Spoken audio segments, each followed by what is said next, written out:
बहू की शादी। मधु की बहू निशा की शादी उसके बेटे वैभव से होती है। दोनों की जोड़ी बड़ी ही शानदार थी, लेकिन शादी के 2 साल बाद ही वैभव का स्वर्गवास हो जाता है। निशा की माँ निशा की सास से कहती है, देखिए, अब इसका पति तो रहा नहीं। अच्छा होगा कि अब हम हमारी बेटी को यहाँ से ले जाएं। मधु निशा की तरफ देखती है। निशा मेरी बहू थी, लेकिन वैभव के जाने के बाद मैं उसे अपनी बेटी ही मानती हूँ। शादी के बाद वो इस घर में आई थी। मैं तो नहीं चाहूँगी कि वो जाए। बाकी जैसा आप और निशा को सही लगे। निशा की माँ निशा के पास उसके कमरे में जाती है। बेटा निशा, तेरी सास कह रही है कि तू अब इस घर से चली जा, तो बेटा अपना सामान पैक कर ले। अब यहाँ तेरा कुछ नहीं। पर माँ, अब तो मेरा यही घर है। सासू माँ तो मुझे बेटी की तरह मानती हैं। अरे बेटी मानना और होने में काफ़ी फ़र्क है। रहेगी तो तू मेरी ही बेटी ना। चल अब सामान पैक कर ले, जिद मत कर।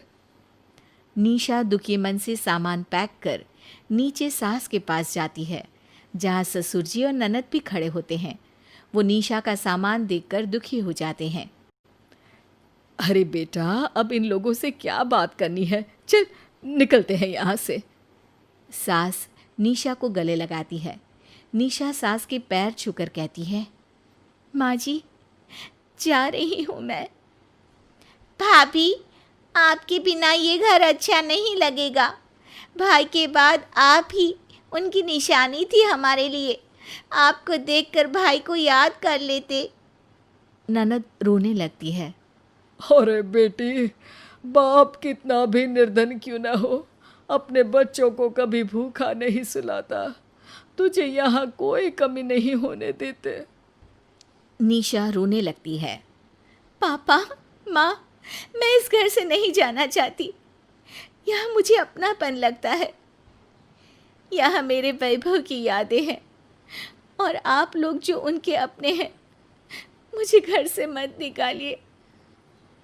ये बोलकर वो हाथ जोड़ लेती है। सास समझ जाती है कि निशा की माँ ने चालाकी की है। वो बहू का सारा सामान उठाकर अंदर रख लेती है। बहन जी, मैंने आपसे ये कहा था कि निशा अगर जाने की इच्छा रखे तभी हम उसे भेजेंगे। अच्छा हो कि अब आप लोग चले जाएं। निशा अपनी माँ की तरफ आश्चर्य भरी नज़रों से देखती है। माँ, अब यही मेरा घर है। मैं यहाँ से कहीं नहीं जाऊँगी। माँ अपनी चाल उल्टी पड़ती देख वहाँ से चली जाती है। निशा अब घर में बेटी की तरह रहती, माँ बाप का ख्याल रखती, घर का काम करती और खाली समय में अपने कमरे में चुपचाप बैठ जाती। निशा बेटा, शादी के वक्त तुम्हारी उम्र काफ़ी कम थी। क्यों न तुम अपनी पढ़ाई आगे शुरू कर दो। पर पापा, घर का काम और आप लोगों की देखभाल। अरे क्यों भाई, वो तो तुम और पिंकी दोनों मिलकर कर लेना। मैं कल ही कॉलेज का फॉर्म लेकर आऊँगा। ससुर जी के कहने पर निशा आगे की पढ़ाई फिर से शुरू कर देती है। वो खूब पढ़ती है और एक अच्छी सी नौकरी में भी लग जाती है। एक दिन निशा के घर की घंटी बजती है। एक सुंदर सा लड़का अपने माँ बाप के साथ खड़ा होता है। वो सब अंदर आकर बैठ जाते हैं। निशा के सास ससुर उन लोगों को अंदर बिठाते हैं। लड़के के पिता बोलते हैं, हम आपकी बेटी निशा की शादी के लिए रिश्ता लेकर आए हैं। अरे सुनती हो, जरा बाहर तो आओ। निशा की सास भी बाहर आ जाती है। ये लोग निशा के लिए रिश्ता लेकर आए हैं। ओह, ये तो बड़ी खुशी की बात है। क्या करते हो बेटा? जी मैं निशा के ऑफिस में ही मैनेजर हूँ। अच्छा अच्छा, रुको, मैं निशा को लेकर आती हूँ। सास निशा को भी वहाँ बुला लेती है।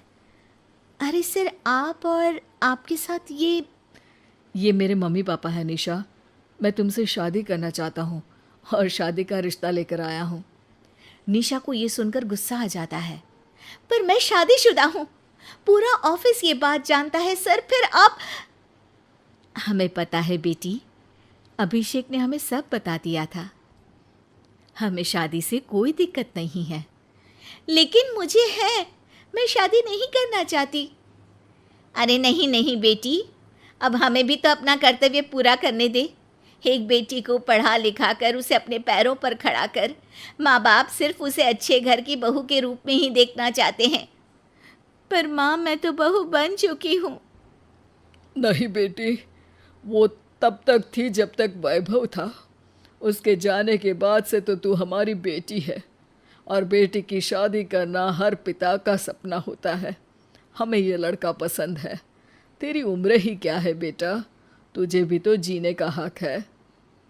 निशा सर झुका लेती है और शादी के लिए हाँ कर देती है।